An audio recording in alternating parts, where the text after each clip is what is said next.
welcome into a special edition of the DNZ Fantasy Football Podcast. My name is Zach, and I'm joined, as always, with my fellow LOC league mates Drake and Nick. We are here to give you our fantasy football playoff primer and kind of a year-end review. You know, that's kind of in vogue right now. You get your Spotify year-end review, your Apple Music year-end review. I got one from Reddit saying, here are all the Reddit posts you looked at this year. So we're going to give you our fantasy football year-end review as well. Who some booms were, who some busts were, who people were really high on, and who people were really low on to kind of start the season off.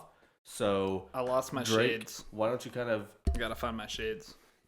Yeah, go get your shades, Nick, before you start. I mean, we've got to have you with shades on. We can't have the pod with no shades on, Nick, here. But it's a long list of injuries and news this week. And obviously, we're going to pull up our injury report. We're going to go over what injuries happened this past week in Week 14. But we're also going to give you an update on a few guys, a handful of guys, that are working back from injuries that you might have back for the playoffs.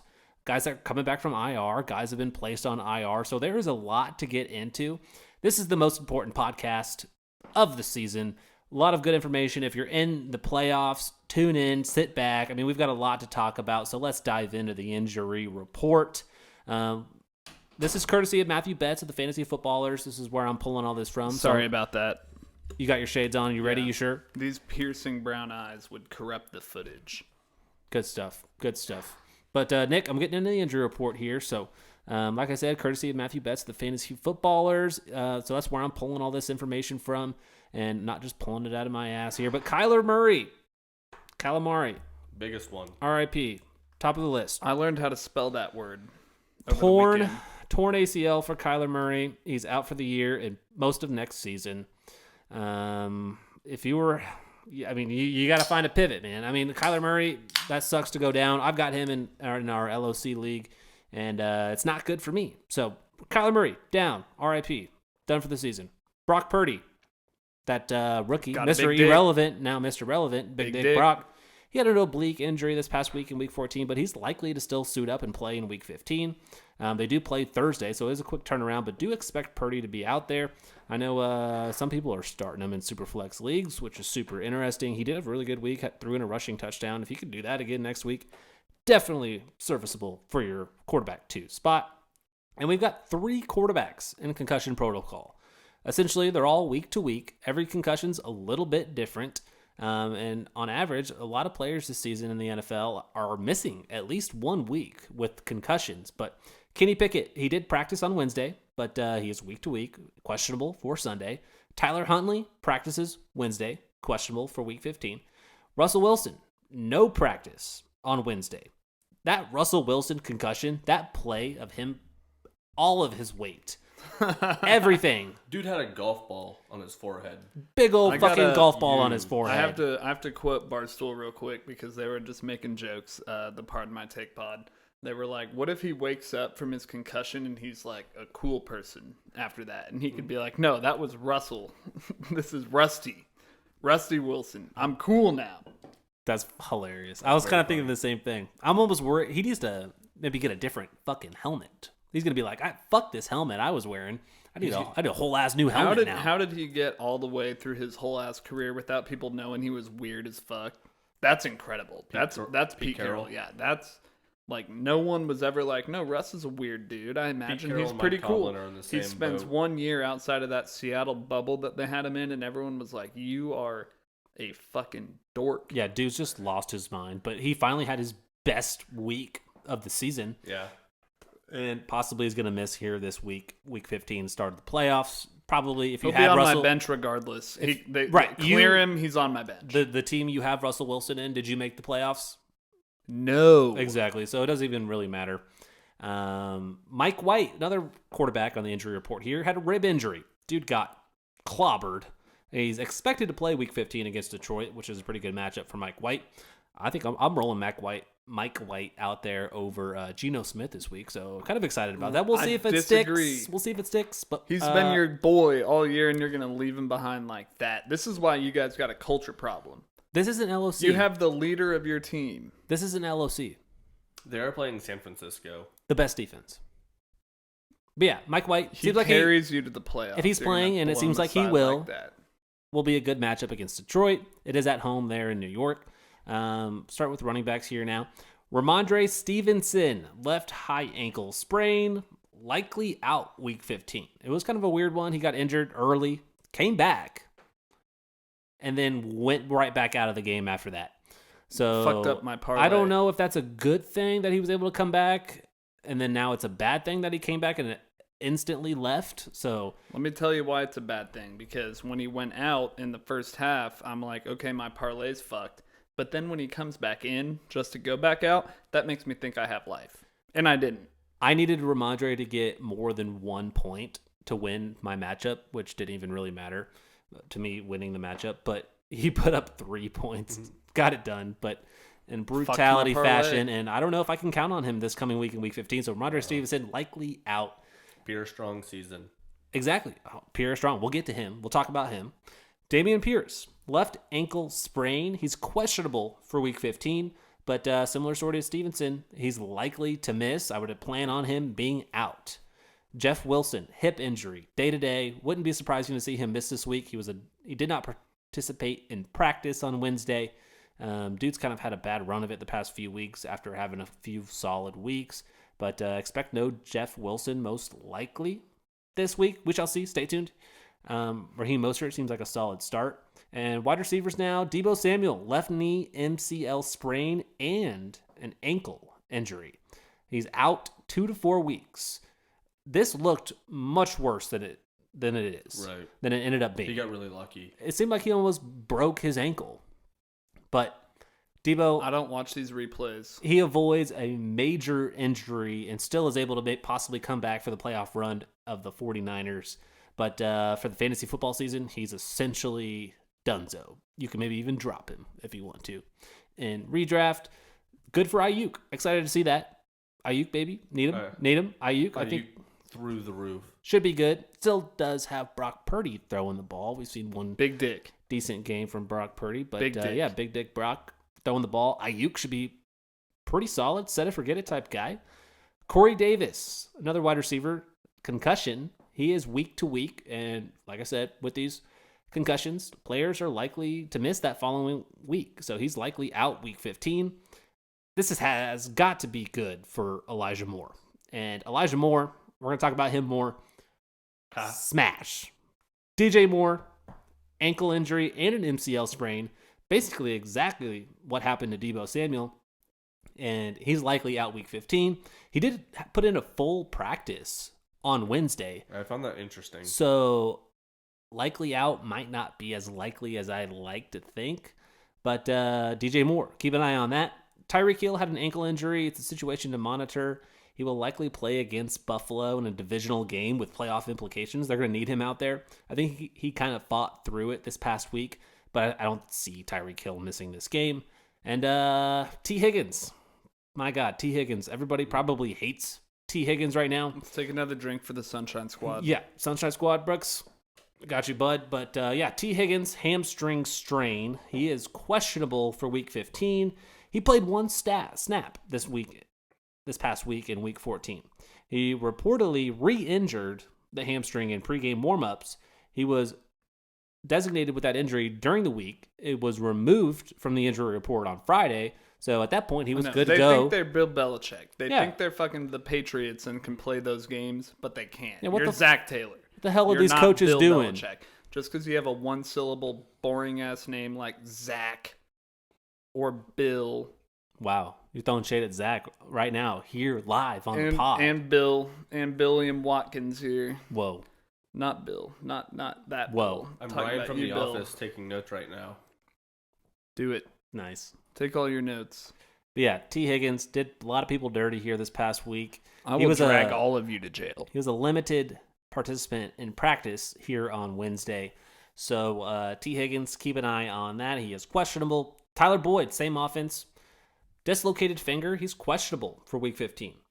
Is this with T. Higgins and Tyler Boyd possibly missing? We might see a Jamar Chase blow-up week. So Joe Mario Bros. I think it might be more Joe Mixon, Samaje Perine, just because you could see with T. Higgins and Boyd possibly missing time, you're talking about rolling with your 3 and 4 being your number 2 receiver. So I could see some doubles going on. And I mean, Jamar Chase has shown that he could beat some of those double teams. This dude lives on double teams. They do play Tampa Bay, who's really good against the run. And nobody on that defense really scares me, to be honest. So I think Jamar Chase goes the fuck off. 30-point game is nowhere. Goes the fuck off. Nowhere Turn near. it up. I need that in my communist league. And in other news, Devontae Parker, concussion, likely out week 15. And I threw Pat Freiermuth on here as well. He ended up playing the entire game, but he's got a foot injury and is currently questionable for week 15. He did not practice on Wednesday. He hurt his foot on the first catch of the game and kind of fought through it the rest of the way. But he is expected to play. I think he even said that himself. But that's the new news on injuries. Let's just get to our regular news. Before we hop into that, I just kind of want to go through one thing we kind of passed through. I think this is the most important injury designation on the week, and that's the Tyreek Hill injury. He's because like you said, he's probably not going to miss the game just because he's that kind of competitor. But with that injury, we saw him have some stuff similar to that when he was with the Chiefs, and he would try and play through it. And some of those games were the games where he wasn't able to create that separation or get that yak. I think that's really interesting to see going into a cold weather environment in Buffalo. You think he's going to do one of those deals where he catches the ball and then just kind of hops out of bounds? Yeah.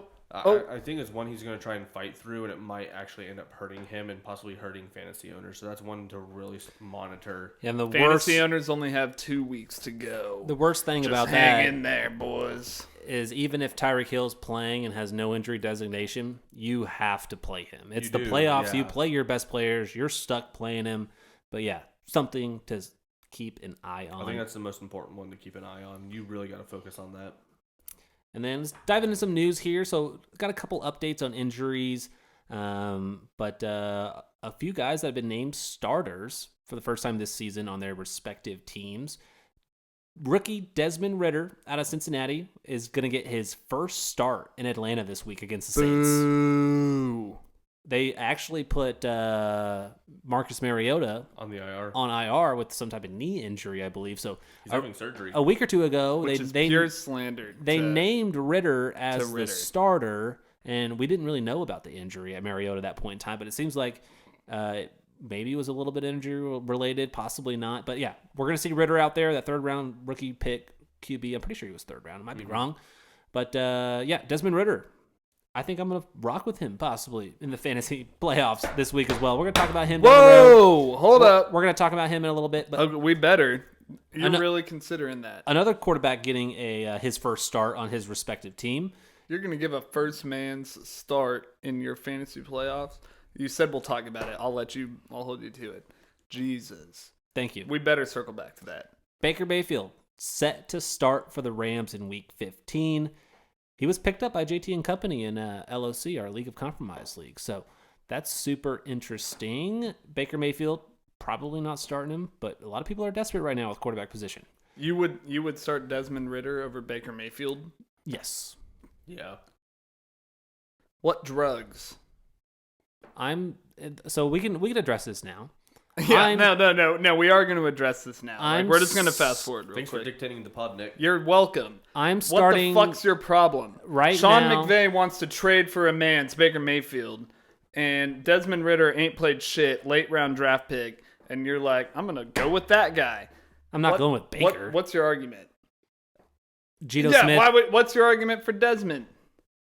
He's a rookie. We haven't seen what he can do yet. It's possible he could break out and play well.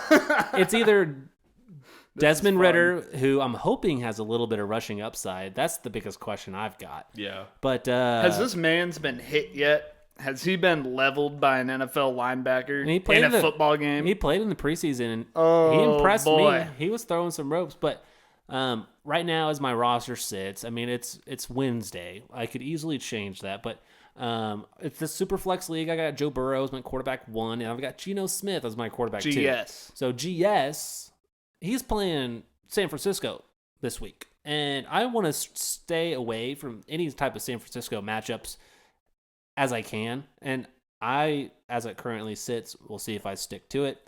I'm throwing Desmond Ridder out there in my super flex. So 2-quarterback league.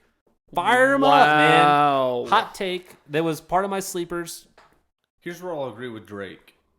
At the top, if this man's had Baker Mayfield and Desmond Ridder on his roster to pick from right now, he wouldn't be playing Desmond Ridder. Come on. No, it's not Dynasty, actually.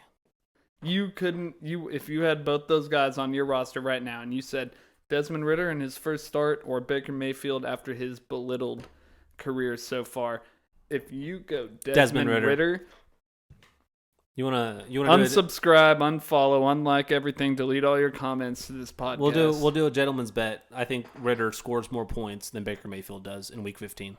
I don't even know who Baker's playing. I'll shake on that. Gentleman's bet. $5. It's just a gentleman's bet. It's no money. You're gonna pull it back over $5? How about we do a water bet? I can pour water bet. I can toss a. How about cup we of water waterboard each other? Deal. Depending. Okay, done. All right. Loser gets waterboarded. Deal. What other pod is doing this? Nobody. Nobody's working like us. Here's why I agree with Desmond Ridder. Marcus Mariota was a top 10 fantasy quarterback, and he's 30 years old and is still considered a mobile quarterback. I think if Desmond Ridder is equally, if not more, athletic than Marcus Mariota and can at least read the defense. He's not. What do you mean he's not? I mean what I mean. I'm going with Desmond Ridder as well. He has a good matchup against New Orleans. You guys are high. And the storyline that I'm clinging to and hoping history repeats itself, and Jalen Hurts, his first start came against New Orleans in 2020 towards the end of the season, and Hurts he broke out. He had an 18-point game that week. It's not the same, but maybe it is. No comment. Okay, we'll move on. So Baker Mayfield is set to start for the Rams, along with Desmond Ridder for ATL. Odell Beckham Jr. probably not getting signed anybody this year. NFL teams believe he will not play in 2022 and will look to sign with a new team at the start of free agency in March. What an anticlimactic finish to that. Just to add that real quick. How anticlimactic is that? Did you see that Cole Beasley unretired and signed with the Bills? Yeah, this man's got done signed before OBJ did. A white man. He unretired. Crazy. You don't see that a whole lot, but he was originally at the Bills, and he is signed to the practice squad, so we'll see if he actually gets to that 53-man roster. Props and to suits OBJ up. for taking his recruiting trips around the fucking Oh, yeah, take country, advantage of that shit. Absolutely. Well, I wonder if he didn't Throw it back to the college days.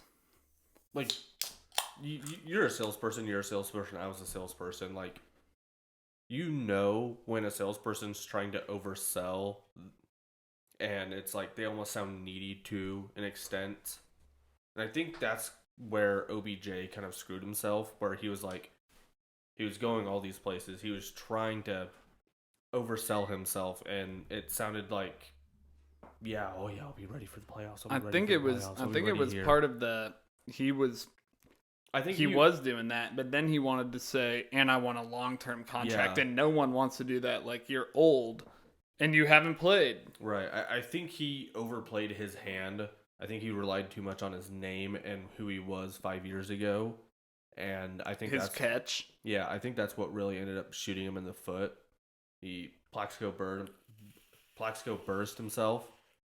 And his appearance and time at the Rams, quite honestly, I think is really overblown. I think it has a part to do with him being in LA, where they're going to get that shine and get that media time, and those lights shined upon them, because he had some touchdowns while he was there, but he wasn't a push in their playoff run. He wasn't a factor in the Super Bowl. He was definitely a factor in the Super Bowl. Absolutely was. OBJ, 100%. I stand corrected for now, but his stat line at the Rams was not that impressive. I mean, he was Pull it up. I'll pull it up right now. Keep talking about him. Yeah, OBJ. I have nothing else to say at this time. And the Chiefs, I think, were interested last offseason in free agency for OBJ. So I think the Chiefs could even be an option for this. Were we this next ever season. though, or was this all just the media having a story to run with? Because you're telling me Who that knows? no NFL teams end up signing this man's, and then like we just said, Beasley comes up out of nowhere, and this dude's even controversial. They were making a big old deal about him not taking the fucking jab last year, and oh my god, now he's retired. He gets a job. Ain't no media story been talking about no Beasley whatsoever. Everyone's been like, OBJ's in Miami, OBJ's in Dallas, OBJ's at the Mavs game, OBJ tweeted this. OBJ ain't getting signed by anyone. Yeah, not anytime soon. Have we all been bamboozled by the media? Is OBJ old, washed, overdramatic? Maybe. He's 29 years old. 5 touchdowns in the regular season and 8 games with the Rams. Wow. That just blew my mind. I mean, so that's what I'm saying. He had 5. It was that and part of him wanting a long-term contract, which no one's going to give him. Okay, the beginning of his season was rough and brutal. But from week 12 to week 18, he had 5 touchdowns in those games. So he didn't have a touchdown in the playoffs? He had 12. He had 10. So he didn't have. Okay, boom. I'd stand recorrect. No, I'm looking at regular season. Tell me this man's playoffs. had a touchdown in the playoffs. I don't know. I don't have that on me. Oh, here we go. Playoffs 2021. 4 games, 21 receptions, 300 yards, 2 touchdowns. Boom. Pretty good fucking numbers. 300 yards. He was good, dude.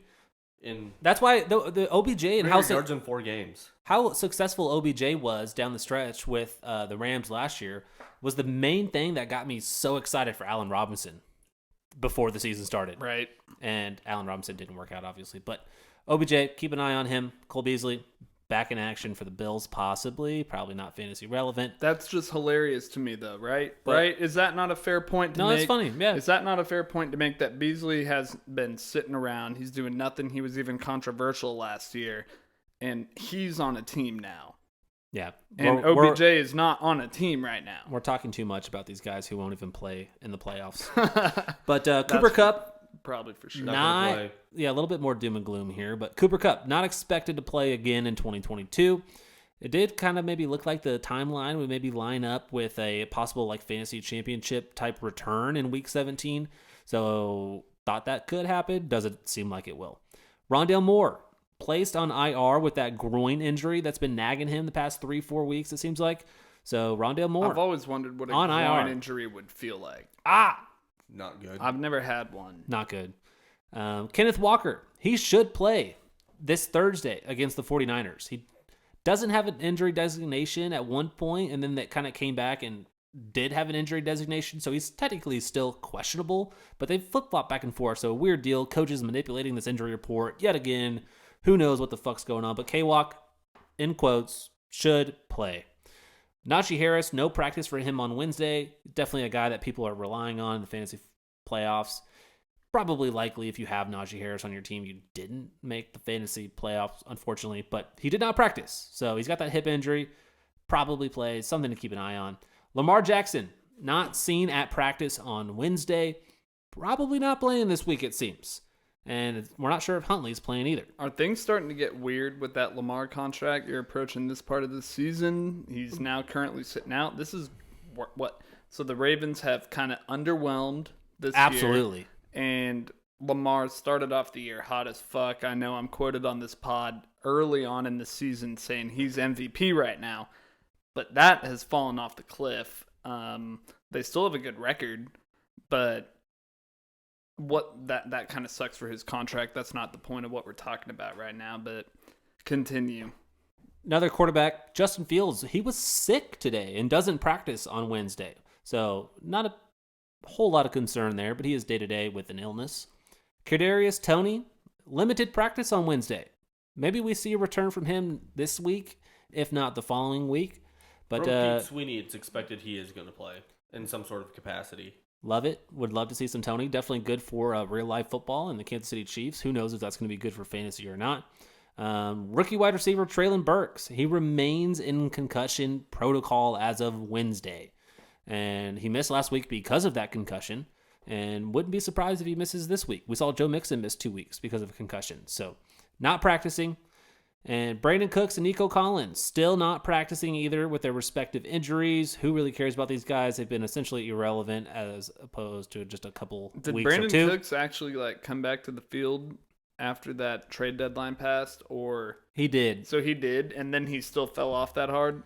Correct. Damn, that's Brandon called, Cooks. That's called not walking the walk. He is a bust that we'll probably mention. Yeah, that's called not walking the walk. And we do have some guys returning from IR. Hunter Renfrow, Darren Waller, Mecole Hardman, and Dallas Goedert. So some interesting names there. We'll see if they all play this week. But I'm excited to have Dallas Goedert back in a couple leagues.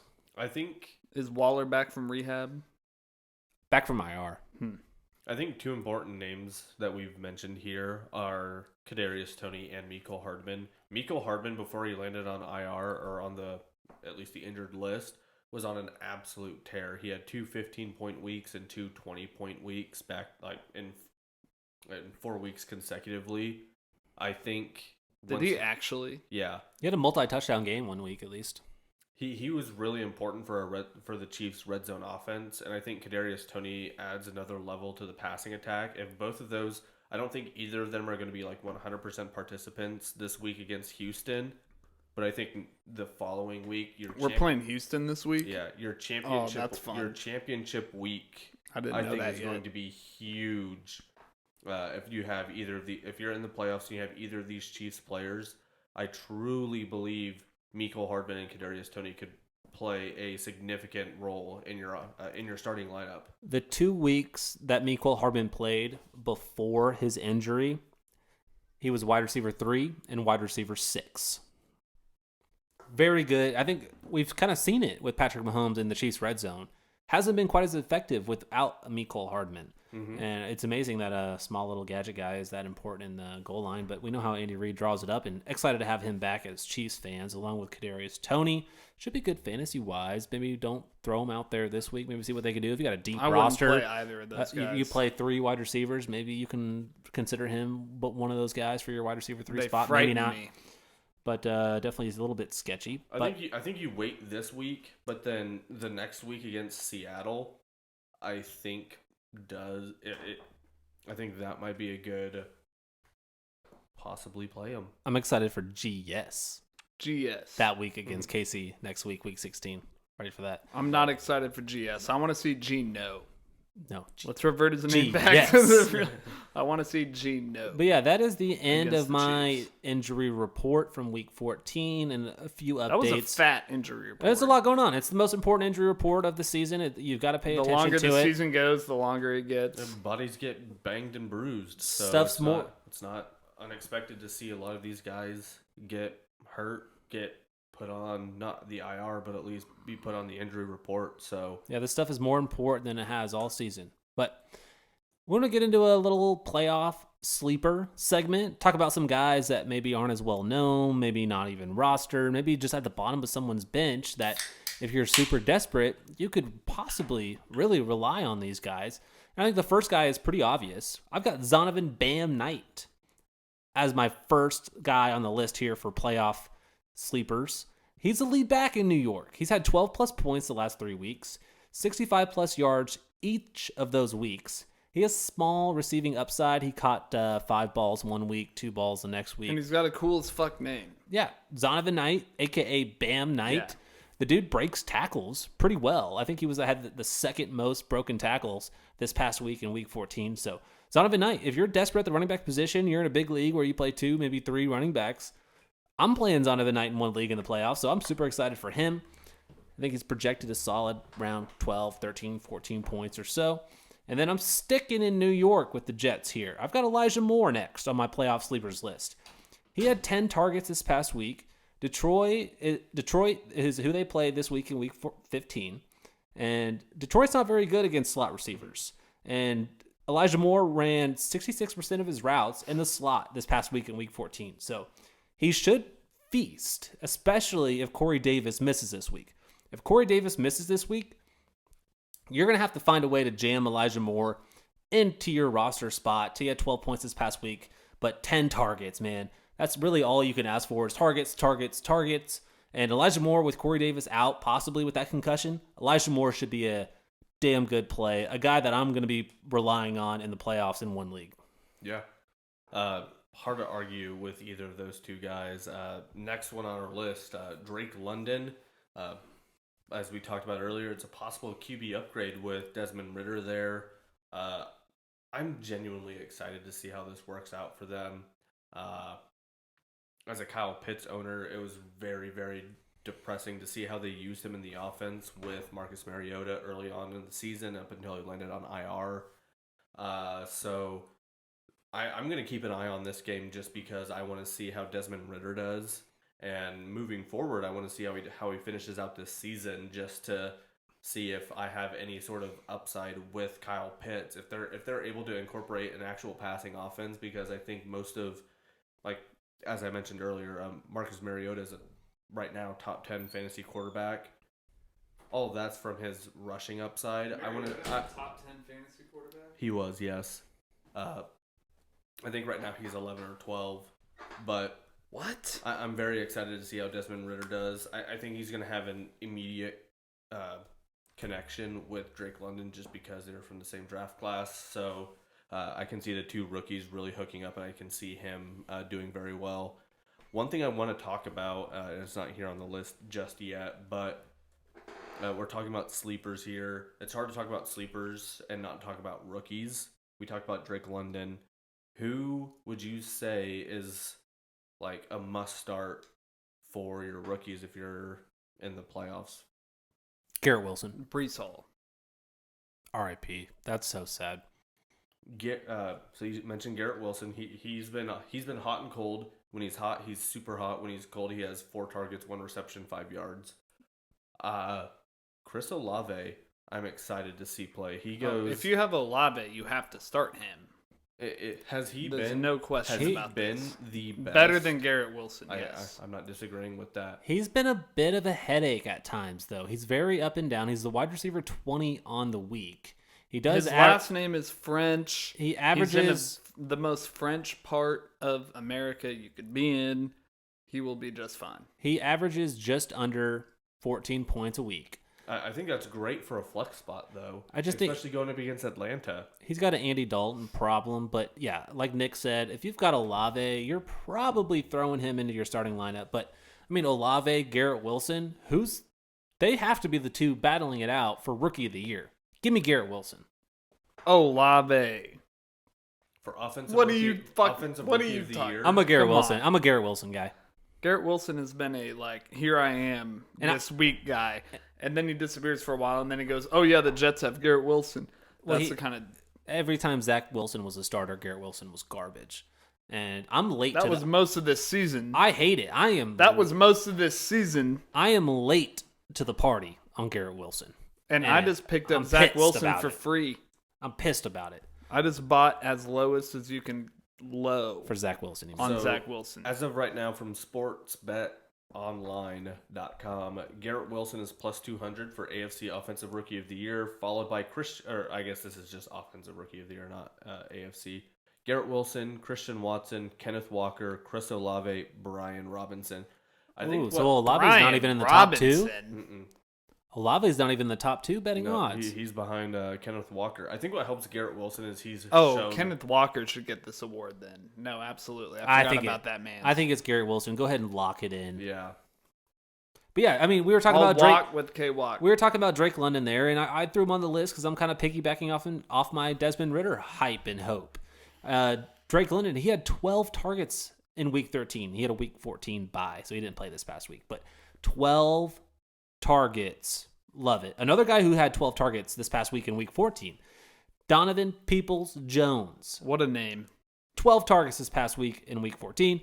He is a top 30 wide receiver 3 out of the last 4 weeks. He's been a target monster and a guy you really got to consider to throw in your starting lineup. And I'm in a deep league where we have 16 starting roster spots. Same league I have Donovan Knight in.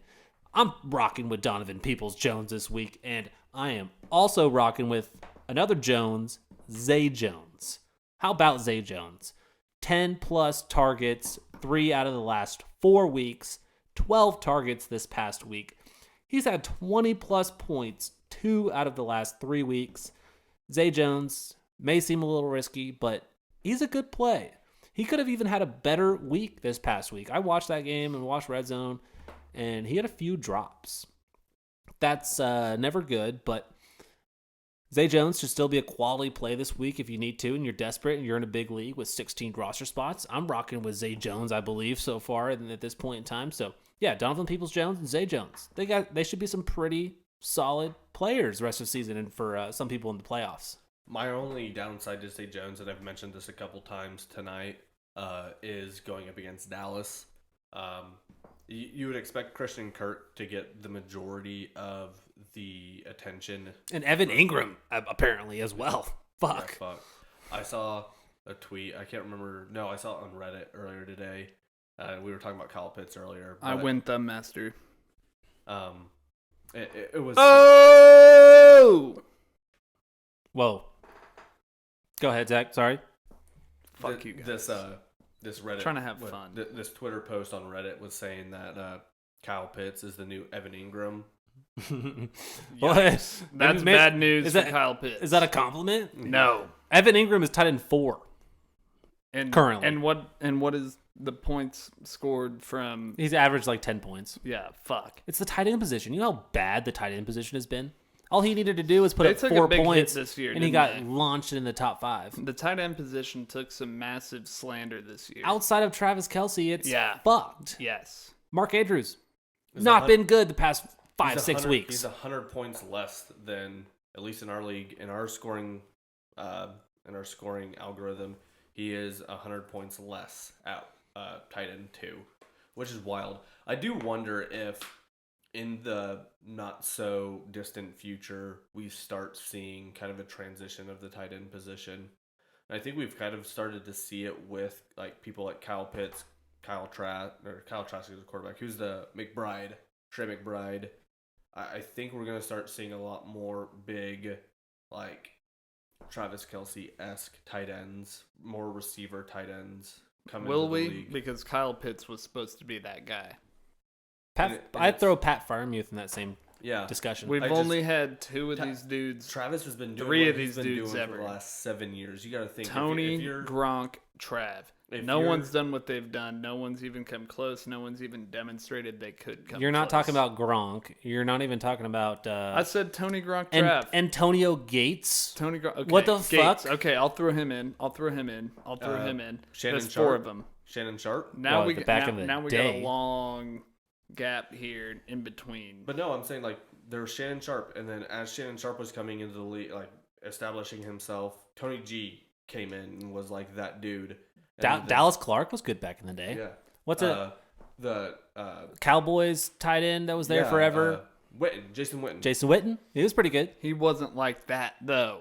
He wasn't like that though. These guys weren't like that. Nobody's better than Trav. Trav is the best tight end of all time. It's literally Tony, Gronk, Trav. It's like how we look at tight ends in any given year in fantasy football. It's like if you want to look at the all time, it's like those 3, and there's a fat fucking gap before the rest of the fucking guys. My biggest thing is I think with Gronk doing what he did, 8 years ago, Trav doing what he's been doing for the last 9 years, I think you're going to start seeing a lot of kids like maybe just grow up seeing those guys, idolizing them. They're going to be 6'6" freak of natures, and I use freak in a good way, and realize, you know what, I don't want to play defensive end, I don't want to play defensive line, I'm going to cut 15, 20 pounds, and I want to go be a tight end, and I'm going to run routes, I'm going to catch passes, and I'm going to go that way. And that's what I should have done. National Tight End Day is always fun and just hype up the tight end position. But yeah, I mean, there's a couple guys coming out next season. I forget his name. Might be something Myers, a tight end coming out of Notre Dame next season. He's looking very intriguing. Could maybe go first, second round in some rookie drafts. Dude got robbed for tight end of the year. Freaking Evan Ingram got us on this rant here, but maybe Evan Ingram should be in this list here as well. So no, not sure. I mean, 10 points a game, no. Yeah, but he put up 40 one week. Shit, how many tight ends can do that? That's a fair point. So this is where I've got a couple quarterbacks here. So Mike White, he's got a good matchup with Detroit. He's at home. I like Mike White this week. And Desmond Ridder was my other one here. We touched on Ridder enough here. But If Mike White is healthy, I think he's a good start this week. Maybe in one quarterback leagues, it's pretty risky. But as your quarterback 2, certainly I think Mike White would be a damn good option. QB2, slide him right in there. I am going to start him over Geno Smith. I'm starting Desmond Ritter and Mike White over Geno Smith this week. That hurts me.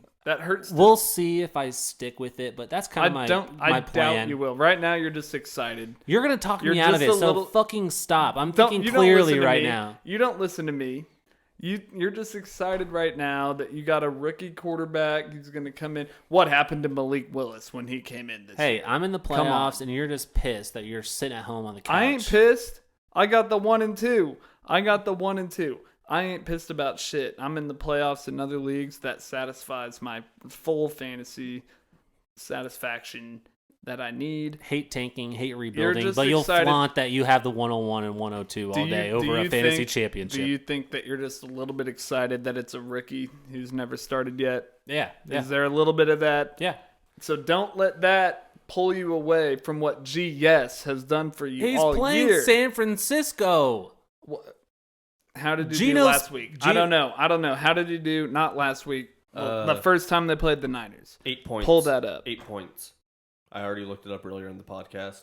He scored 8 points. When was this in the league? Week 3. And what did Desmond Ritter score? It's actually against their projected opponent. We don't know. It's week 2. Geno put up 7.08 points. 7.08. His lowest total of the season. So, can you see now? Does it make sense in your little monkey brain now? No, he's clicked. What do you mean GS has clicked. You're gonna go out here and say that GS has a worse chance of putting up points against a man's that has been sitting on the bench behind someone that wasn't even on a team the year before. He was on the Raiders last year. I'm talking about Mike White and Desmond Ritter over these guys. I mean, Desmond Ritter is the rookie, but Mike White was with the team last year, right? If you leave GS on the bench, he will make you pay. Hey, I've got to make shit happen. I barely made the playoffs. You're in the playoffs now. On the back of GS. Correct. This is LOC. I'm not starting anybody over Geno Smith and LOC. Okay, so GS is playing? Then what the fuck do you have me yelling about over here? These are 2 different leagues where I have Mike White Almighty. and Desmond Ritter. Sauron's eye. Disregard. But yeah, that's kind of the end of the list for my fantasy football sleepers. We had pulled an interesting stat here before the pod, but from ESPN Fantasy, the top 5 players on playoff teams, basically the teams that had the most amount of owners in the playoffs. So basically the top 5 guys in fantasy this year, if you had them, you're probably in the playoffs. No surprise, Travis Kelce, Austin Eckler, Josh Jacobs, Tyreek Hill, and Jalen Hurts. It's amazing that Josh Jacobs is on this list because he's someone that I've had to come up with a nickname for the fastest 2 minutes like so few times. So that is crazy to me. This dude really has taken the past 6 weeks to just unleash his truth upon the world. He's been top 10 the entire season. Josh Jacobs has really... You haven't made any nicknames for Josh Jacobs yet? I mean, I got Josh Jacobs Morgan. I've done that. I have Josh Jacobs, Jingleheimer Schmidt. There you go. That's pretty much it though. Like there hasn't been a lot. Like Devontae Adams, I have like 9 in the bag by now at this point, and it gets old, and it makes my job harder every week when he keeps going off. Devontae Adams Sandler. Devontae Adams and Eve. Well, there's a lot. Josh Jacobs like points per week, just broken down. I'm going to fly through this here. He starts the season off slow, 8, 8, 9, 14, 35, 30, 37, 7, 12, 23, 19, 50, 20, 20. Whoa. Fucking league winner. Dude, what do those numbers mean? Dude, what a weird story. So every year the NFL has the Hall of Fame game. 2 + 2 = It's the 5. first preseason game of the season. You never see starters. But Josh Jacobs was out there playing like the entire first half. They didn't pick up his 5th-year option, so he's a free agent at the end of this season. For a reason. It's insane. And a reason. So he fell to 4th round of redraft leagues, and if you've got Josh Jacobs, man, I mean, you're in the playoffs. You're probably doing pretty fucking well, along with those other guys. So to piggyback on this list, Trav, if you own Trav in this ESPN league, these are where all these stats came from. If you had Trav, there was a 70% chance you made the playoffs. And I was one of those 30% in the ESPN league. Yes, so, that was me. You got Trav in a league? Yes. Nice. In an ESPN league. And then Eckler threw... It's a redraft, too, so it was all for fucking nothing. I wish I could say the same. Then Eckler, Jacobs, Tyreek, and Jalen Hurts, they were all somewhere between 62 and 69%, I believe. What's really interesting here is that Jalen Hurts is the only quarterback on this list. And I don't wonder with ESPN and it being, I don't know if it's PPR standard. I would hope it's PPR. But I guess it doesn't really matter for quarterbacks. PPR is kind of standard nowadays. Yeah. But I guess PPR doesn't really make a difference for quarterbacks. But it's just interesting that he's the only quarterback on this list. So if you don't have Patrick Mahomes or if you don't have... There's only one wide receiver. Yeah, where's Josh Allen on this list? Yeah. So Josh? Where's kind of interesting? Where's Patrick Mahomes? Angry Josh has had the most mediocre media cock-garbling campaign for MVP I've ever seen. I mean, Josh Allen is really nowhere to be found, quite frankly. But yeah, I mean, those guys. This dude goes for 20 a week. That's what Josh Allen does. I've owned him all year. He goes for 20 a week. Talk about this man as your league MVP, the future of the NFL quarterback position, please, because he's trash. I mean, he had 30 points 2.5 weeks ago. Fuck your individual stats. This man's is trash. You're saying Josh Allen is trash? No, he's a damn good Who quarterback. are you saying is trash? I'm sorry. Josh Allen. All right. This dude, most overrated man's in the NFL is Josh Allen. Jalen Hurts. That's a fact. Jalen Hurts, a goddamn league winner. But we've got a long list of busts. And then we got some booms. Do we just want to name off these guys on the bus one at a time here? All right, now what we're going to do, we're going to give you guys our booms and our busts, and then we're going to put out a poll. And we're going to have you guys vote on them. We need tier rankings out of all these boys, booms and busts. We want to hear what our listeners have to say. Are you putting together this poll? Sure. Pollmonkey.com. Perfect. Well, wide receiver bust. I don't know if I just want to roll through the wide receivers here and we can elaborate on who we'd like to. But blow through them. The biggest bust of the 2022 fantasy football season at the wide receiver position. I'm just going to start...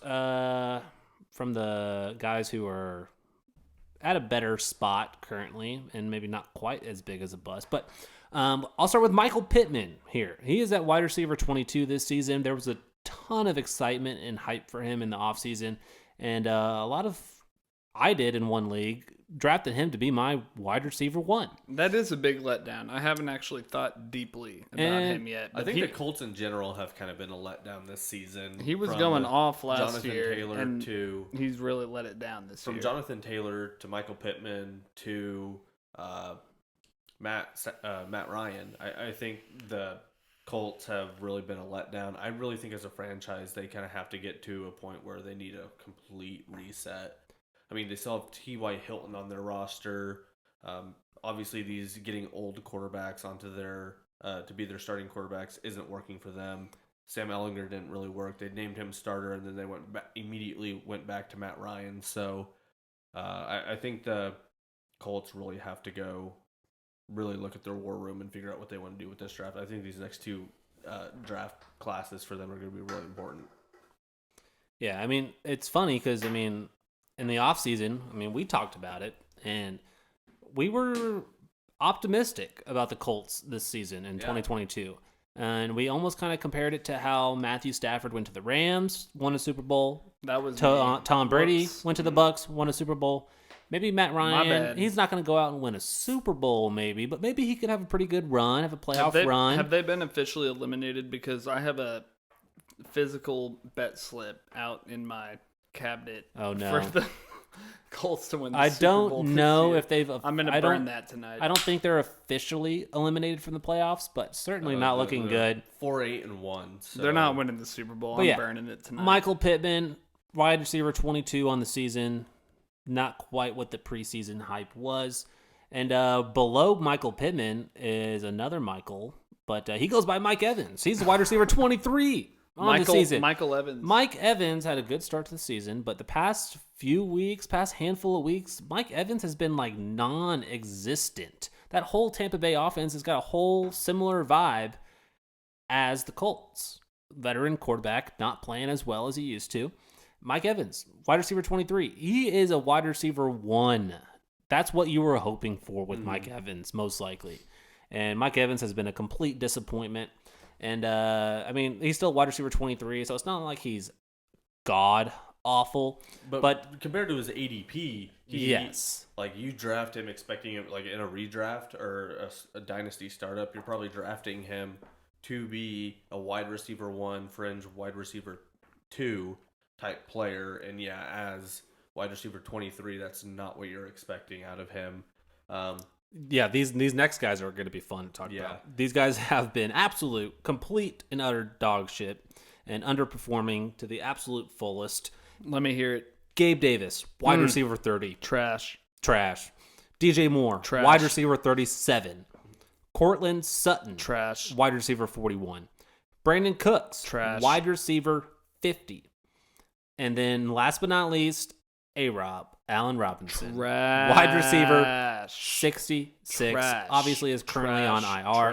Trash. So Cooks, on my team. Brandon Cooks, Allen Robinson have dealt with injuries this season. They are older wide receivers, but there's still hope that they could be all of these guys could be top 24 guys, if not possibly higher than that.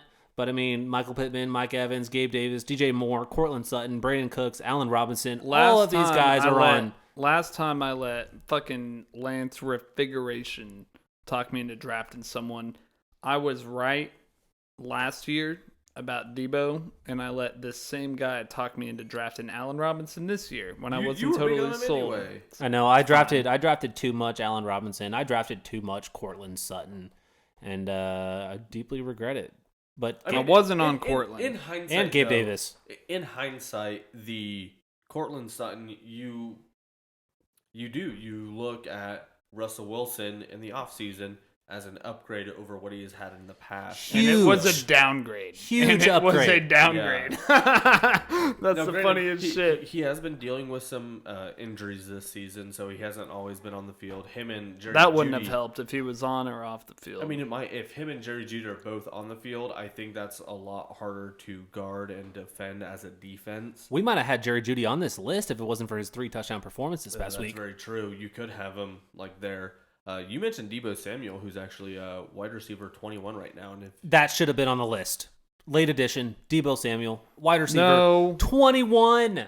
21 on the season. This Deebo man operates in both the WR and the RB space. We need to remember the we tried to tell you, Vanna. We tried to tell you. You ain't tell me shit. I am a proud owner of Deebo Samuel. He wasn't going to rush. Proud owner. He's landed on the injury report twice this year. He wasn't proud owner. He wasn't ever going to rush for 8 touchdowns like he did in 2021. Wasn't ever going to happen.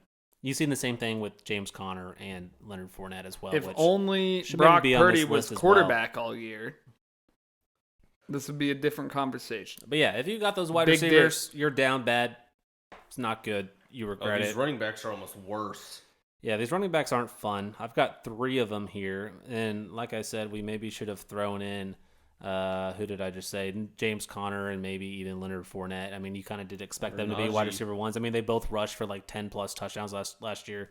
James Conner had 15-plus touchdowns. So those guys are honorable mentions at the running back spot. But our actual bust here that we've got listed, I threw Alvin Kamara in here. He's RB16 on the season. You don't draft Alvin Kamara to be RB16 on the season. He is your running back 1, and he has been incredibly disappointing. He had a 40-point game one week, and then since then has been not good.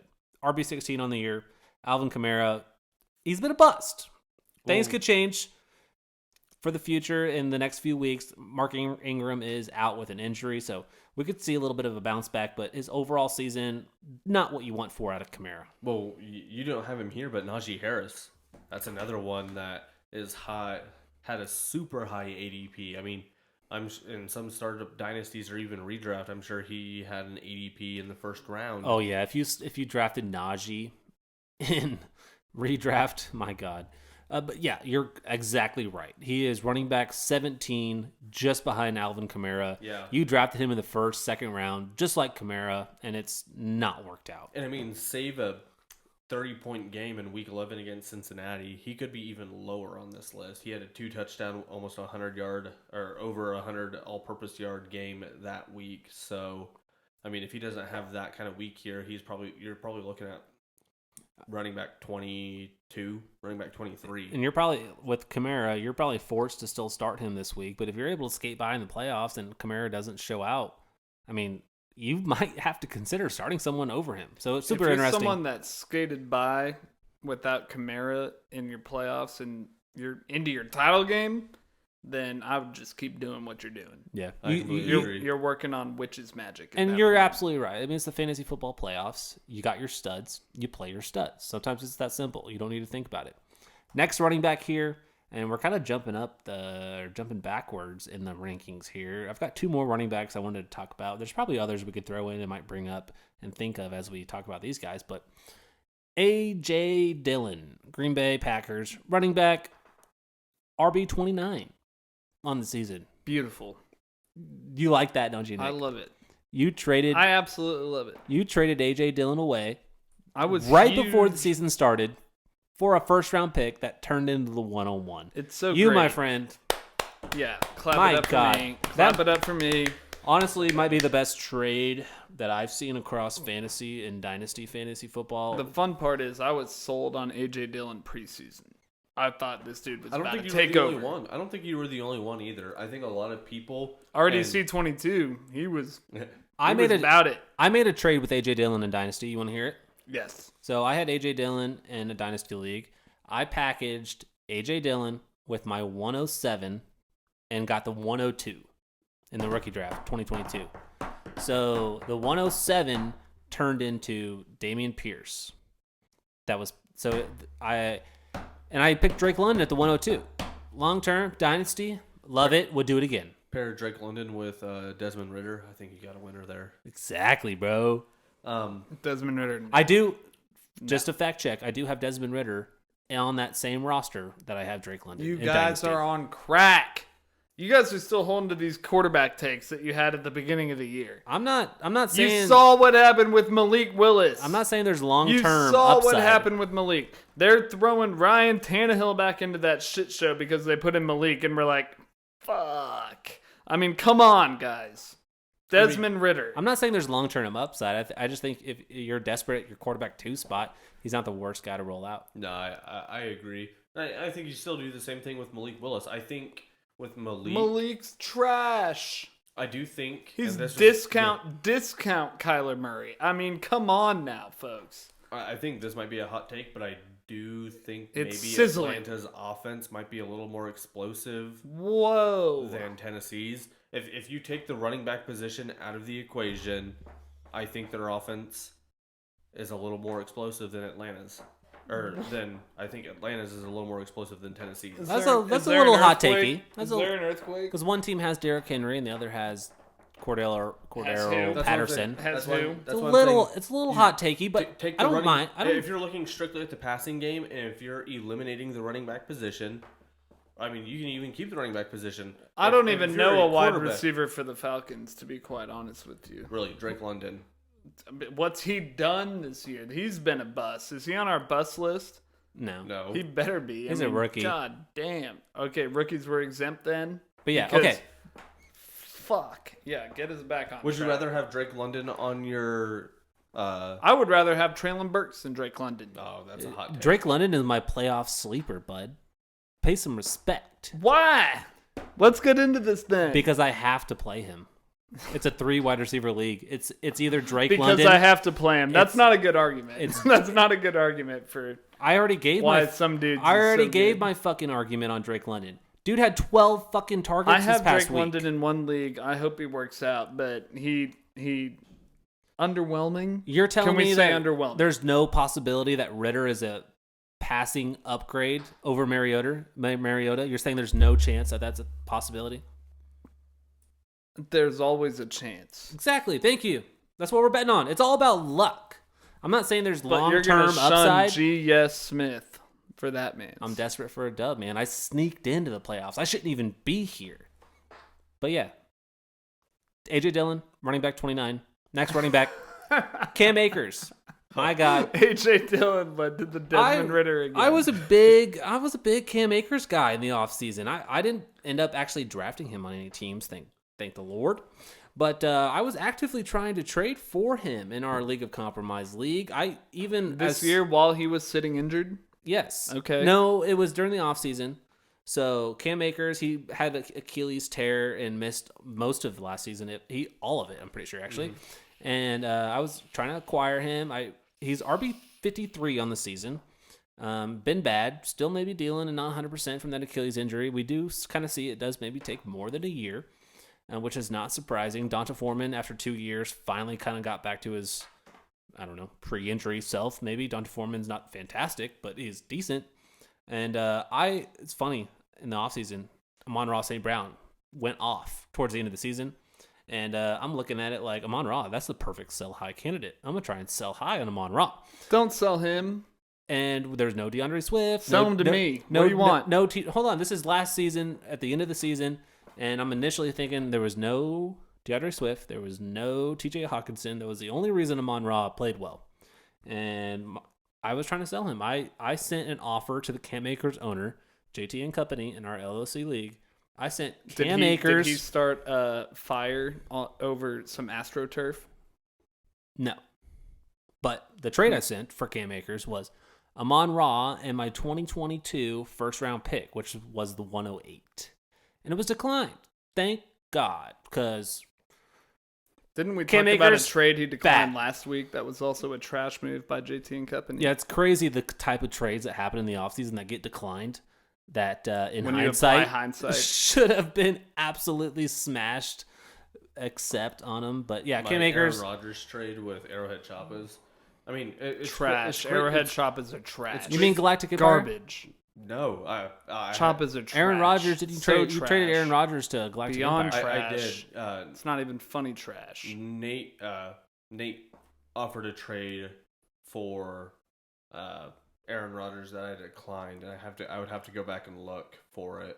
But it was a wild fucking trade that, in hindsight, you should have accepted. And I think it was in the middle, I think it was at the trade deadline, but I would have to go back and look for it here.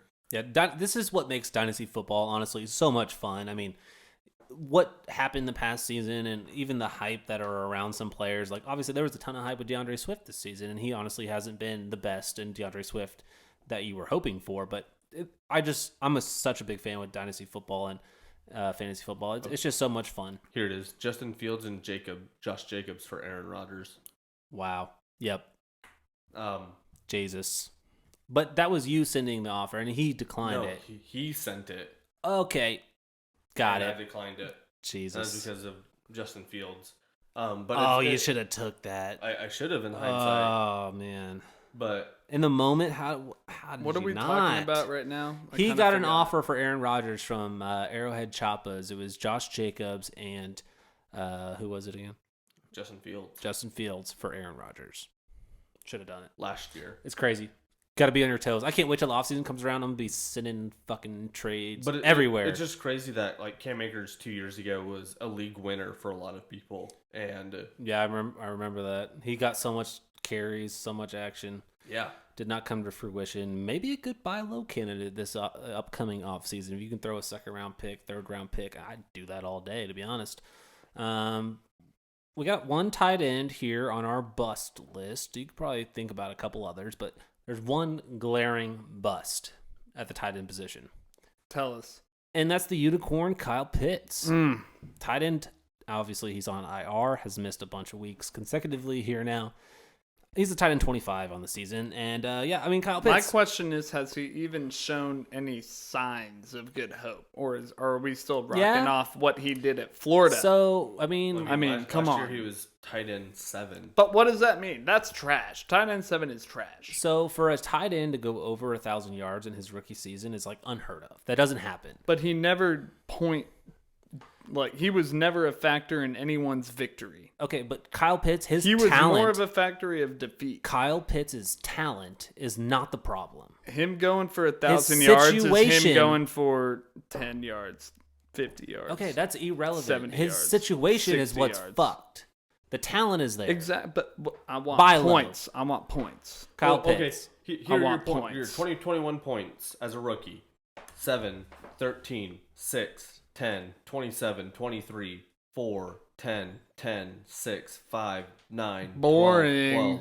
What do you mean boring? Boring. What do you mean boring? That's not winning me any weeks. Okay, what tight end will then? Travis Travis Kelce. That's it. Yeah, sure. That's it. Exactly. So why are we talking about a Kyle Pitts? I mean, we're talking about him as a bust here. So are you saying he's not a bust then? Yeah, I'm saying he's a fucking bust. But based on his 2021 output, where he that's only not a bust. scored over 20 points twice? Come on now. You're talking about a high-end flex player. If we're only going over 20 points twice in a season, I mean, has he even done that this year? That's a wide receiver 3. Going over 20 points twice. Yeah, that's a flex. That's a decent flex. What the fuck are we talking about right now? Kyle Pitts is a bust. He's been built up by what he did at Florida and his name.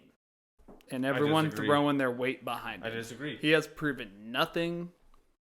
He might still be exciting to some guys, but he's been 2 years in the league now, and he hasn't done anything. Exciting. I wish you were the Kyle Pitts owner, and I could steal him from you for cheap. I'm a Kyle Pitts owner. I'm a Kyle Pitts owner in other leagues. Not you want in to our buy? dynasty leagues. You want to buy? If it was our dynasty leagues, yeah. I mean, fucking A. But got some QBs here on the list as well, and there's a common theme. They're all veteran QBs. They're all old as shit. Matthew Stafford, QB 29 on the season. Matt Ryan, QB 23 on the season. Russell Wilson, QB 19 on the season. Aaron Rodgers, QB 18. And Tom Brady, QB 15. None of them are even top. They're not even quarterback ones for your roster. If you would have told me preseason that Aaron Rodgers and Russell Wilson would be within one rank of each other, at least 3 of these guys I'd might be make... like, we're talking about what, QB 4 and 5? At least 3 of these guys might make the NFL Hall of Fame. And they were just been absolute dog shit this season. So yeah, a lot of veteran QBs that have completely flopped and are a complete bust this year. But busts are no fun to talk about. Let's talk about some boom, guys. You guys ready for that? Drop the bust. Any other bust you guys want to throw in? I'm ready for the booms. I'm ready for the booms. Boom, boom, boom, boom, boom, boom, boom, boom. Running through some of these booms here, Josh Jacobs, as we mentioned earlier, didn't have his 5th-year option picked up, is going to be a free agent this season. So honestly, I think his upside can only go even more up. I like that thought, yes. Currently running back 2 on the Las Vegas Raiders. He is definitely a fantasy league winner. Even based on some of his ADP for this season, a lot of people were really low on him and low on the Raiders. I was, unfortunately. So RB2, that's huge for your fantasy roster. Saquon Barkley, after 2 horrible injury-ridden seasons, has come back to full form and is currently RB5 based on our scoring metrics here. He's really returned to form there in New York. He's the staple of their offense. So good for Saquon. Glad he was able to make it back. Tony Pollard, the GOAT. Tony Pollard. Gotta say that before I return. Yeah, Tony Pollard, RB7 on the season. Huge. Definition of a league winner in Tony Pollard. And it's hilarious because he's like a part-time player. Yeah, he's even like when Zeke is healthy, he's still the better back and like getting the majority of the touches.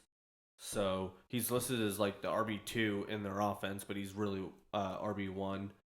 Yeah, definitely a winner. Imagine Tony Pollard in an offense without Zeke. It would be even better. But yeah, Tony Pollard, fantastic this season. If you've got him on your team, you're probably in pretty good shape. Right. And next guy is our boy Ramondre Stevenson, RB8 on the season. I love seeing it, but it almost doesn't seem like he's that. Like it. He like when you start him. When I start him in my lineup, he still just seems like he leaves so much more to be desired there in that offense. And I hope next season he's able to come back, be the true RB1 in that offense, and lead me to the promised land. I'm hoping he can jump from RB8 to like RB5 for me because his pass catching ability out of the backfield is just outstanding. I think they need to incorporate more of the screen game in their offense, and that might open up for some passes to my boy Tyquan Thornton.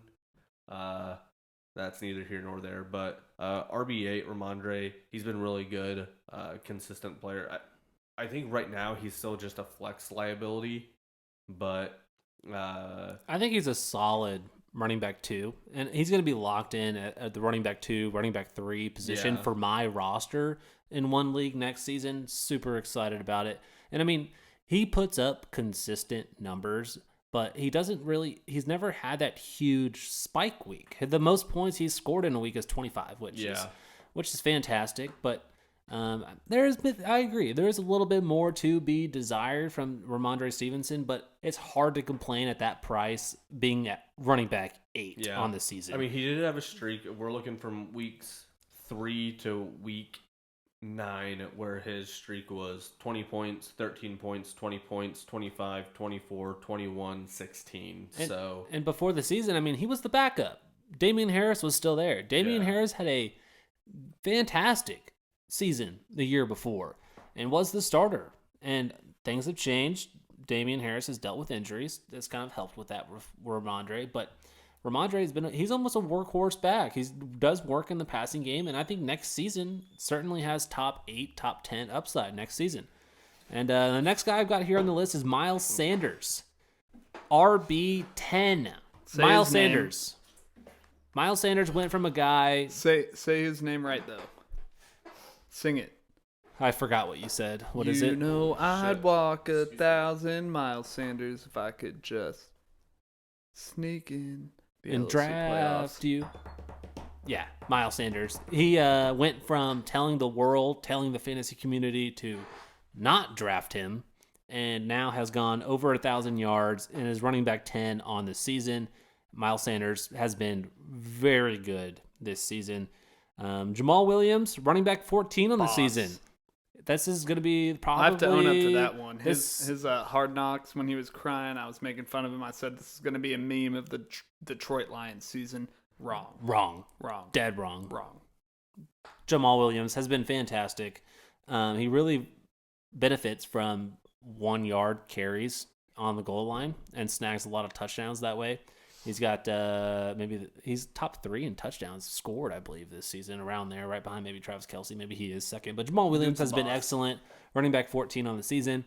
And a few honorable mentions here.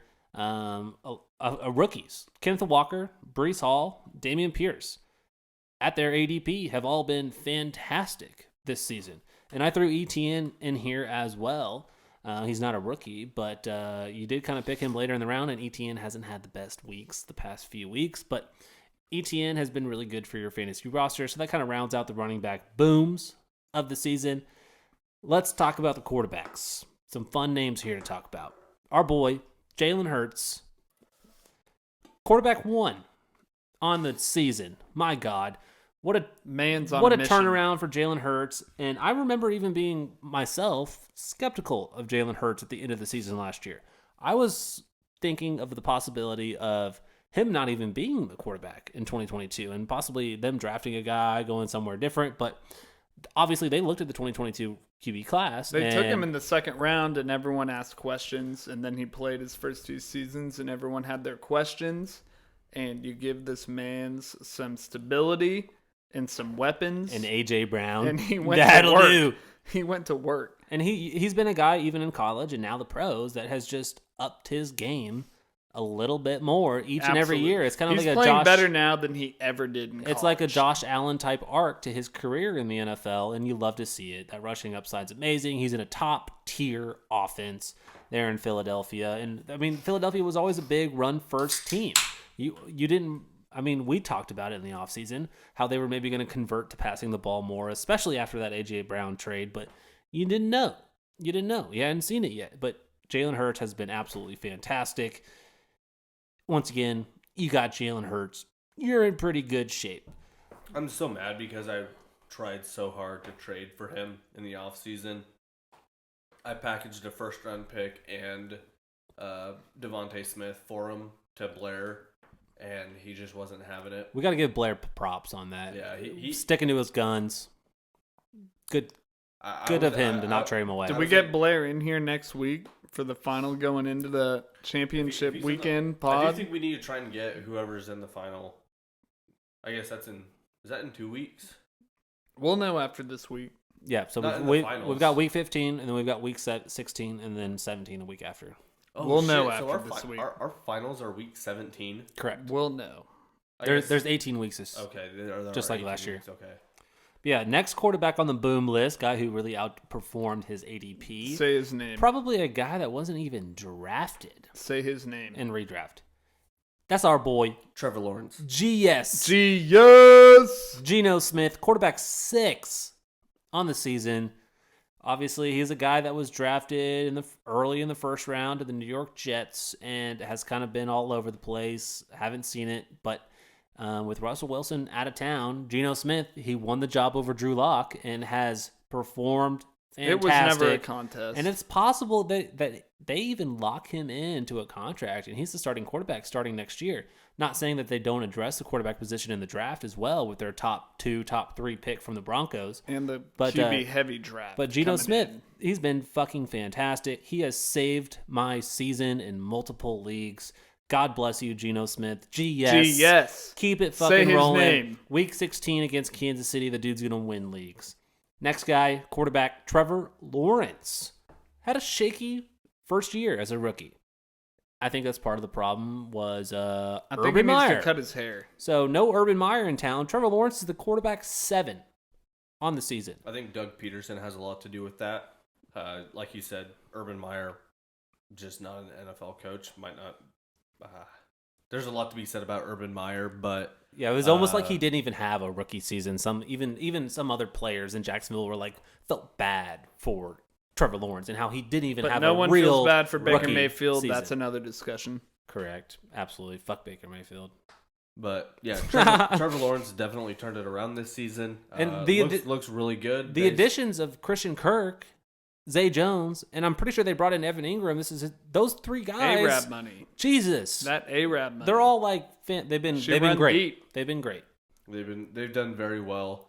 Deeper than the oil wells. A lot of people were questioning that Christian Kirk deal, but he's done well. I mean, for fantasy wise, it might not be the greatest, but he is who he is. It's helped out Trevor Lawrence. They've done very well. QB6. Oh, Christian Kirk's on the list. We'll talk about him shortly.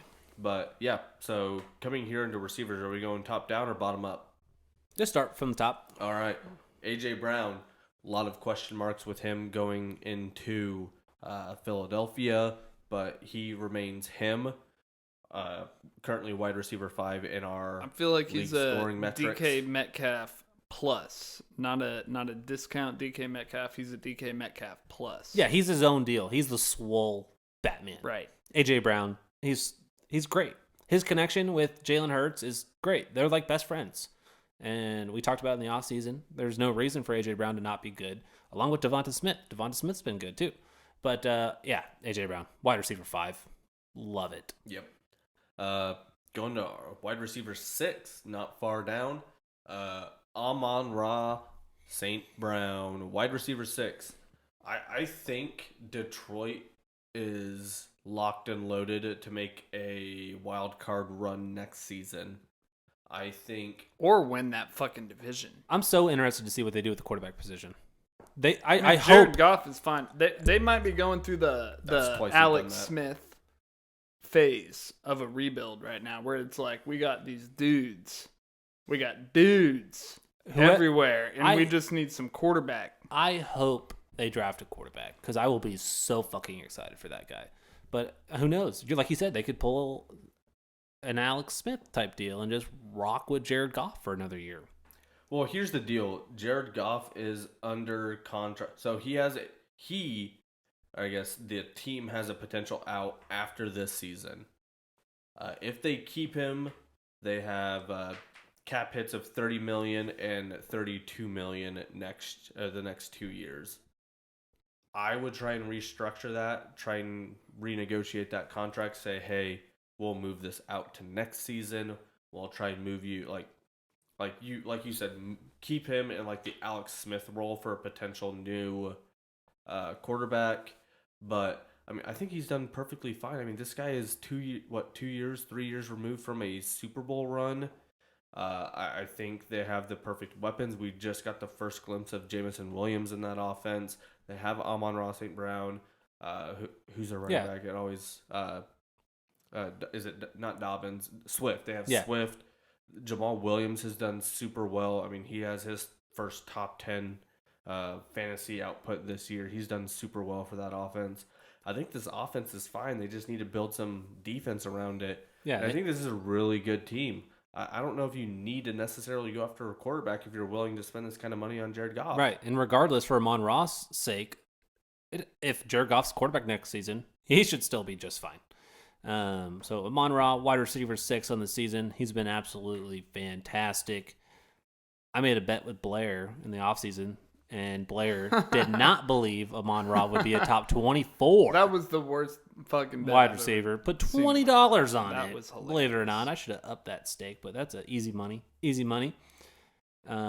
Tyler Lockett, next here on the boom list. He's wide receiver 8. Always doing his work. On the season. Always doing his work. That toe tap shit he does. Tyler Lockett. I mean, we didn't know about Geno Smith. We didn't know about GS. We didn't know say his name. That Tyler Lockett would be able to still be relevant with GS behind center. But Tyler Lockett has been absolutely fantastic. Wide receiver 8 on the season. And my boy Christian Kirk, he got that bag, and he's wide receiver 10 on the season, fantasy-wise. Top 10 wide receiver. That's pretty trippy, too. That kind of... Insane. That kind of... I get the Kyle Pitts kind of vibe from him, where it's like, you really just kind of staggered all those where it was never truly meaningful. Mm-hmm. Christian Kirk's been fantastic. He's been my wide receiver 2 all season, and I'm in second place. So Christian Kirk, wish I had him in more leagues. You're not going to win. London Bridge is winning. I hope not. I'm sure you do. Jalen Waddle, wide receiver 11 this season. So there's a lot of talk in the offseason with Tyreek Hill coming into the fold there in Miami. And we still really didn't know a whole lot about Tua, new coach in town. And there's just a ton of speculation there. But Jalen Waddle, he has kind of had a few down weeks, but he's been dealing with maybe nagging injuries. But he hasn't missed a single game. He still plays and plays through it. But when he's fully healthy, I mean, wide receiver 11 on the season, Jalen Waddle he's fantastic. He's waddling. Wide receiver 11 is actually an improvement on where he was last season as well. And there's still 3 weeks to go. So to call him a boom, I think the biggest reason to consider that is the arrival of Tyreek Hill. But I feel like, and this is me being a Mike Gesicki believer for the majority of the offseason and half of this season, was, okay, well, most of those targets that were going to Gesicki went to Tyreek Hill, and then it just kind of shifted from Gesicki to Tyreek, and then from, like, Jalen Waddle was Tyreek last year, and Gesicki is Jalen Waddle this year. So they just kind of flip-flop spots. To call him a boom, I think, is a little overstep, but he's done very well as a Jalen Waddle owner. I'm happy. These last couple weeks, like you said, with a potential nagging injury, hasn't been the greatest, especially trying to make a playoff push. But Jalen Waddle, I see a bright future with him moving forward. And Tyreek Hill is interesting as well, just to kind of throw on this list. So, for example, I mean, Tyreek Hill going from Mahomes to Tua, there was speculation there. But he is currently the wide receiver 2 on the season. I drafted Tyreek Hill in a redraft league where you have to play 3 wide receivers, so arguably wide receivers are really important. Mm-hmm. I drafted Tyreek Hill in the 4th round at the 407, and he's the wide receiver 2 on the season. Jesus, how? We probably should have put Tyreek in. That was an LOC? Nope, OGAG league. Okay, I was gonna say the other league that you missed the playoffs in. Still. Unnecessary. Okay. Unnecessary roughness. Moving on. Drake Watkins Sorry to use your full name. 15 yards. Okay, it's not my real name. I think these next group of guys will be enforced on the next kickoff. Yeah, Zach, fuck you. Yeah, I think fly through them. This next group of guys can all be kind of, even with Jalen Waddle, could all be kind of grouped together. The slander. Amari Cooper, DK Metcalf, Garrett Wilson, Brandon Ayuk, Garrett Wilson. What are their wide receiver ranks? Say that, though. Amari actually, I would bunch these in two separate groups. So Amari Cooper, DK Metcalf, and Brandon Ayuk being wide receivers 12, 13, and 18. These are experienced wide receivers who have finally kind of come into their own. Well, I lost my spot. Amari Cooper finding his own spot. There's a lot of question marks with him going to... Yeah, dude was traded for a 5th-round pick. Yeah, going to Cleveland without Deshaun Watson for the first 2/3 of the season. Meshed really well with Jacoby Brissett, did very well in that offense. It was very much a run-first offense. And so I think he did well in the play-action game. I'm looking at the same league as this Tyreek Hill league that I was talking about, where Tyreek Hill I picked him in the 4th round. Amari Cooper, like we said, is the wide receiver 12 on the season. In this That's wild. That might be the most wild stat we've discussed. Amari Cooper was picked in the 10th round. So yeah, there you go. That says all you need to know. Redraft, I think Amari Cooper is very much an overperformer for his ADP. You just glossed over Garrett Wilson, though. Garrett Wilson's wide receiver 17. Let me hear about him. I bunched up the experienced wide receivers in one group and then rookies in another group. Can I talk about Ayuk just briefly? Sure, you can talk about Ayuk. I have Ayuk and LOC. Ayuk finished over Deebo Samuel this year. I was all aboard the Ayuk train in 2021 in startup dynasty drafts. You were wrong. I drafted Ayuk in LOC, and I actually acquired him in a different dynasty league as well. And obviously, yeah, in 2021, I felt shitty. Wrong. I felt bad about that. But Brandon Ayuk, dude, he's good. He's one of my favorite players to watch, honestly. Just his yak, just what he does on the football field. He's one of the best athletes, I believe, in the NFL. Brandon Ayuk, wide receiver 18. So I want to piggyback on what you said, Nick. If you drafted Sky Moore this year, what? I would love to know where this is going. Well, Brandon Ayuk was a rookie last year. What? You're about to compare Brandon Ayuk to Sky Moore. Don't even say what you're about to say. Whatever it is, don't say. Ayuk had a much better rookie year than Sky Moore. This is Ayuk's, what is about to be said right now should never be said. This is Ayuk's 3rd season. Oh, it's his 3rd? I thought it was his 2nd season. Ayuk was pretty decent in his rookie year, and he had a little bit of a setback last season, especially early on. But I mean, thought Ayuk was a rookie last year. That's my bad. Top 20 guy this season. Ayuk has been fantastic, and with Kyler Murray going down for me in LOC, League of Compromise, I'm going to be forced to start Ayuk nowadays. But you're going to be unforced to bench GS. No. But that's a different discussion. I'm going to have to start GS. He's playing Kansas City in Week 16. Yeah. I have a Week 15 bye. I don't have to worry about playing Geno Smith against San Francisco in Week 15. Are you already counting your fucking eggs before they hatch? Why the fuck would I not? We're in the playoffs. Of course I'm looking ahead. Do you not look ahead? No, I'm dead. That's what I thought. Well, looking at this next group of guys, like I said, I grouped the experienced guys, and now we have 3 rookies here that are just incredible. Garrett Wilson, Chris Olave, and Christian Watson, excuse me.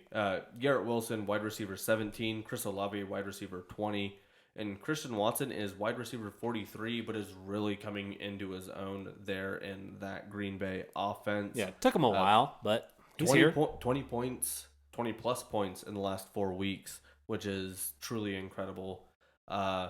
These guys, Garrett Wilson, I think is the biggest, he's the biggest hot and cold guy on this list. Most receivers are, right? But I mean, he's going to get you 25 plus or he's going to get you 8. At least, like we said with Chris Olave, he's a consistent 10 to 18 points a week, which is a little bit more reliable if you play him in a flex spot. If you play Garrett Wilson in a flex spot, you might get 30 out of him. You might get 4. So that's the scary thing. I mean, Garrett Wilson plays in a much tougher division than Chris Olave does. And I think that plays a lot into that. He's a target machine. Garrett Wilson, the offense runs through him.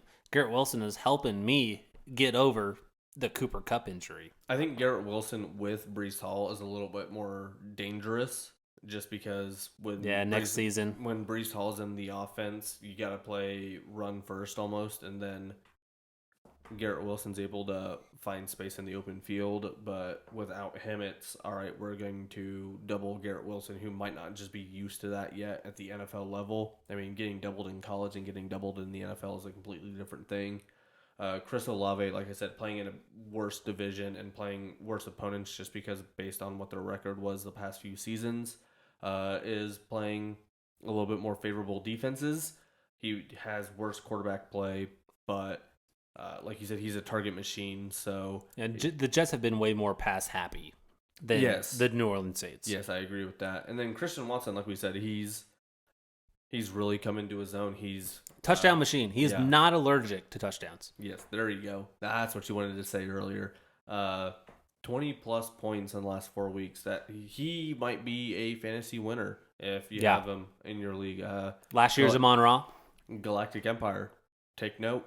Yeah, don't fucking bench him, Galactic Empire. I don't care what league it is, LOC or otherwise. You got to be playing him. Let's see Christian Watson's next opponents. I will go out of my way to make sure the Galactic Empire does not listen to this podcast. I texted him the other day. I was like, you need to stop what the benching fuck? Christian Watson. Why? I beat his ass. I just had to talk shit. Why would you? This is in a different league. It's not LOC. You can't talk shit. He does have Christian Watson in the LOC. Future profits of the other person. God. It's fun to point fingers. So Christian Watson's don't let someone know when they're a fucking idiot. Opponents. That's rule number 1. Home against the Rams. On the road against Miami. Home against Minnesota. All 3 favorable receiver matchups. So damn good schedule rest of the way. But hold on, Nick. What did you just say? What did you say a second ago? Say don't that again. Let other motherfuckers know what they're doing wrong. That might be my fault. So I've been trying to help out my brother Ben. Ben was on the pod a few weeks ago when Zach was out. But dude, it gets under my skin when people just fuck up. What did he do? What did he do just this last week? You went fucking crazy. He dropped Kenneth Walker. And so Kenneth Walker was on waivers at one point earlier in the season, and Penny went out with an injury. So Kenneth Walker, boom, fire him up on waivers. I don't have the number 1 waiver priority, and Ben was sitting there with the number 1 waiver priority, and I'm like calling, texting him like, put a fucking waiver claim in for Kenneth Walker. He's going to be fucking fantastic for you. Pick him up. You need him. And I won't get him because somebody else is going to put in a waiver for him. Like I'd rather you get him than someone else. And so we went to the trouble and got him all picked up and got Kenneth Walker on Ben's team. So Ben is back on Kenneth Walker's team. No, Kenneth Walker was dropped by Ben, and I text him asking him, say, hey, what the fuck? What are you doing? Why'd you do that? And he's like, oh, he's questionable this week. And I'm like, okay, whatever. He's not set to make the playoffs, so it's not like he's trying to make a playoff run. And it was maybe possible Kenneth Walker is sitting out this week and maybe the next week, but he is back and playing. So Kenneth Walker, I was like, Ben, you need to say something to the fantasy football group chat that we're in, and you need to be like, hey, I dropped did that on accident. Kenneth Walker on complete accident. Didn't mean to. Drake, you're the commissioner of the league. Please help me. I'm so sorry. So this is more corrupt ass fucking bullshit. Use your commissioner powers to possibly put him back on my roster. It was a complete and utter mistake. I won't make it again. Blah, blah, blah. This is some more corrupt ass fucking bullshit. Let me finish my story. You're just fucking got your hands in every fucking league, and you're like, you need to say this so I can do this. I told him this is fucking Game of Thrones. Let me finish my fucking story. So I told him, this is what you should do. I mean, it doesn't matter. He's not in the playoffs, whatever. But he's like, yeah, no, that's fine. I don't really care. I dropped Kenneth Walker. I don't need him. So I'm sitting here. I put a waiver claim in for Kenneth Walker.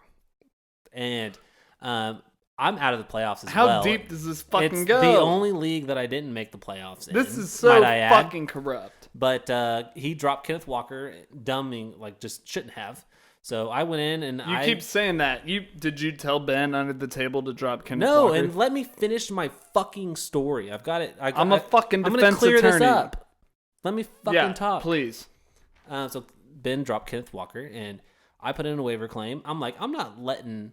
It's in a family friends league, And my boy Fancher, he's a waiver wire warrior. Dude's dropping, adding everybody. The dude's a fucking menace. And I was like, Kenneth Walker's out there. I'm putting in a waiver claim. I have no chance at playoffs. I have no chance at a championship. But I'm going to go pick up Kenneth Walker possibly and block him from Fancher, my family friend, this dude I've known my entire life. Don't want him to end up on Fancher's roster. So I ended up being able to pick up Kenneth Walker. Incriminate yourself. I've got my own mic. Incriminate yourself, please. Dude, I mean, I just blocked Kenneth Walker from joining a playoff roster. Didn't want to help anybody else. I'm out. When you're not a playoff team and you're in the toilet bowl, like, you still need to, like, be on one. You can end some team seasons. You can pick up guys that are league winners that other players aren't going to be able to. So I like to play the blocker. I want to try and beat you the weeks leading up to the playoffs, even if I'm out of the playoffs. Mm-hmm. But Drew, who I blocked, he was the only other person that put in a waiver claim that week for Kenneth Walker when I was able to pick him up after Ben dropped him. And Fancher comes out and he's like, "Oh, what did Ben drop Kenneth Walker on purpose so Drake could pick him up? What is going on here? Sketchy." And I was just like, "No, I'm not making the playoffs. I know that. I currently know that for a fact. But I just didn't want your ass to get him."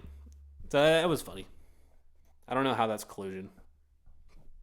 I'm not making the playoffs. Drake just admitted to so many crimes, and I'm going to have. Sorry, I didn't want somebody in the league to be able to pick him up and use him as a league-winning piece. I'd rather him sit on my roster in the toilet bowl and not be on a championship roster. I'm playing the game. That good guy looking out for the league narrative, that don't fly with me. Let me tell you where I come from, boy. You're not even in this fucking league, bro. I'm about to mute your mic. I'd put Hillary Clinton in jail. But yeah, okay. We've got a couple more booms here at the tight end position. Obviously, I think Travis Kelce is the only worthy mention. He's the tight end 1 on the season. I wish I was a little bit more in on Travis Kelce. The writing should have been on the wall. No Tyreek Hill. Travis Kelce. I mean, we knew he's a top 1. He's a top 2 tight end at the position. Like, there's no doubt about that. This motherfucker's corrupt. But Travis Kelce, like we said earlier, if you have Travis Kelce, most teams that have Travis Kelce are in the playoffs. Like 70+% of them. Having Travis Kelce, fantastic. He's a league winner. Should be fantastic down the stretch. And I had a couple honorable mentions here as well. David Njoku and Pat Freiermuth are both top 10 tight ends. So pretty fun. But yeah. I think those are exciting. Just because, like we said, like the tight end position is so valuable that if someone has a Dawson Knox or like a George Kittle like that, I don't think George Kittle's in the top 10 right now. So. Yeah, I'd rather have Njoku than George Kittle. Right. So, tight end position at the top with Travis Kelce, very valuable to have on your roster. But I've got Muth and Njoku in both of my dynasty leagues. I think that's huge. Dallas Goedert would have been on this list as well if he hadn't been hurt. He was like a top 2, top 3 tight end. Bro? I'm flexing on my tight ends, bro. I got all the tight ends. I think Hawkinson might be one to look out for next season. Hawkinson has been good this year. So something to look out for on the Vikings now that he's been traded. Might be someone you want to look on your trade radar for this offseason if you're not even if you are in the playoffs. Definitely think he's someone to be on the lookout for. Might be a buy low, buy high, just try and get him on your roster type player. But that kind of concludes our postseason outlook / year in review podcast. We want to wish everyone who's listening to this a good luck and win the shit out of your league. We want to make sure you guys do the best. We hope we give you some good insight. Yeah, if you've got these guys that are booms, you're in good shape. Congratulations. And if you've got some of these bust, go after those sleepers that we mentioned. Go after them. Someone maybe trade a first-round pick for Kyle Pitts. We didn't even mention it. Last year at this same time, players that were on waivers that were picked up and were league winners were Amon-Ra St. Brown and Rashad Penny. It can happen. Do not stop picking up waiver claims. And even if you're in the playoffs or not, still be active. It's still beneficial to see what happens and who breaks out towards the end of the season and still keep an eye on what happens because it's only going to benefit you for next season. But don't sleep on players on waivers currently. There's some good ones. Rewind if you forgot all the ones we talked about, but plenty of playoff someone to sleepers. add real quick. Fuck the Arrowhead Choppers. Someone to add real quick. We didn't talk about him. He's on my roster right now, though. I'm not in the playoffs, but Jerick McKinnon just had a 40-point week. Love it. Dude, he's projected like 14 points on Sleeper right now. Fuck the Arrowhead 15 Choppers. points. He's coming on back-to-back 15-point games. He's going to Houston and Seattle these next 2 weeks, and then finishes in your championship round against Seattle. Good matchups. I think Fuck the Arrowhead Choppers. I think he's finding his place. He's getting big targets. Like last week, he had 9 targets, 7 receptions. I think that's going to be huge. Keep him on your radar. Fuck the Arrowhead Choppers. Fuck the Arrowhead Choppers. Best of luck to everybody on their... Except the Arrowhead Choppers. Hold on, before we go, my hot take of Pure Strong being a playoff sleeper, do you think that comes to fruition? I want to hear it from you two. Yay or nay? Well, nay, because I think Ramondre comes back. He's probably out 1 week at least. Right. I think But that whole equation is irrelevant. If he contributes and put 15 plus points up in week 15, that's a hit for Pierre Strong. Pick him up, man. Pick him up. He might be a winner for the first round, but I think Name this pod Week 14, Pierre Strong. Yeah, good luck, everybody. Hope you tuned in all the way through. Thank you for listening. Good luck with that playoff push. It's all about luck. You're in the playoffs. Hope for the best. And play your studs. Most of all, don't forget to like, share, and subscribe the podcast. If you stumbled in here, thank you all so much. We are on Apple Podcast, YouTube, and Spotify.